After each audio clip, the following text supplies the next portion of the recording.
দিয়ে দিয়েছি। বাংলাদেশের মানুষ আমরা যখন 5ই আগস্টের পরে যখন নতুন বাংলাদেশের স্বপ্ন দেখা শুরু করলাম, আমরা তখন বলেছিলাম যে বাংলাদেশের বুকে আজ থেকে মাইনরিটি শব্দটি উঠে গেল, সংখ্যাগুরু সংখ্যালঘু বলে আর কিছু থাকবে না। প্রত্যেকটি এই জুলাই বিপ্লব যতটা আবু সাইদের ছিল ততটা হৃদয় তরুয়ার ছিল। এই জুলাই বিপ্লব যতটা নাম না জানা মাদ্রাসা ছাত্র ছিল, রিক্সা চালকের ছিল, ততটাই বাবার কোলে খেলতে থাকা রিয়া গপেরও ছিল। এই জুলাই বিপ্লবে সমস্ত পেশার, সমস্ত ধর্মের, সমস্ত বিশ্বাসের মানুষের রক্ত ঝরেছে।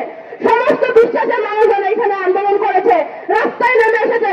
সবাই এক বাক্যে স্লোগান দিয়েছে যে আমি আমার দেশের মাটি কারোর হাতে হতে দিব না। এই স্লোগানের পর দেশের পতাকাকে এইভাবে আঁকড়ে ধরার পর বাংলাদেশের প্রত্যেকটি মানুষ ধর্ম, বর্ণ, মত, বিশ্বাস নির্বিশেষে দেশের সার্বভৌমত্বের জন্য কাজ করে যাবে। কখনো আর কোন ষড়যন্ত্রকে আমরা সফল হতে দিতে পারবো না, আমরা দেব না। আমি সনাতন ধর্মাবলম্বী ভাই বোনদের বলতে চাই এবং একই সঙ্গে অন্যান্য ধর্মাবলম্বী যারা রয়েছেন তাদেরও বলতে চাই, আপনারা কোন উগ্রবাদী জঙ্গি সংগঠনের সাথ দেবেন না যদি তার সাথে কোন ধর্মীয় লেবাস যুক্ত থাকে, ধর্মীয় পতাকা যুক্ত থাকে, তারপরেও না।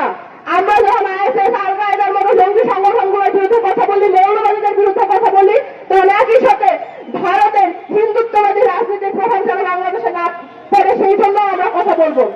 যে কোনো ধরনের উগ্রবাদ মানেই জঙ্গি। জঙ্গি কোনো লেবাসে হয় না, জঙ্গি কোনো বক্তব্য হয় না, জঙ্গি হয় মননে, জঙ্গি হয় বিশ্বাসে, জঙ্গি হয় চিন্তায় এবং কর্মে। যারা উগ্রবাদী কাজকর্ম করবে বাংলাদেশের বুকে তারাই জঙ্গি। আর মিডিয়ার ভাইরা আমার সামনে উপস্থিত আছেন, আমি আপনাদের বলতে চাই, আপনাদের একটি শব্দ এদিক ওদিক করা, একটি বিরাম চিহ্ন এদিক ওদিক করার মাধ্যমে আপনারা ন্যারেটিভ পাল্টিয়ে দিতে পারেন। আমি নাম দিয়ে বলতে চাই, গতকাল থেকে ডেইলি স্টার এবং সময় টিভিকে আমি এই ধরনের কার্যকলাপ করতে দেখেছি। এখানে আপনারা যদি থাকেন, আপনাদের বলতে চাই, আপনারা সর্বক্ষমতাময় নন, আপনারা জনগণের জবাবদিহিতার মধ্যে আছেন। আপনারা জনবিরোধী কর্মকাণ্ড টিআরপির জন্য করা বন্ধ করুন, নয়তো আপনাদের বিরুদ্ধে জনগণ ভেসে উঠবে।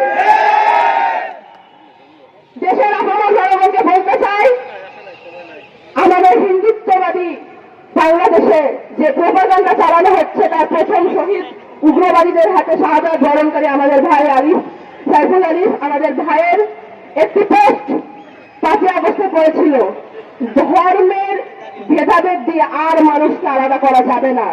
তার লাশের সামনে দাঁড়িয়ে তার বাবা আমাদের জন্য আদেশ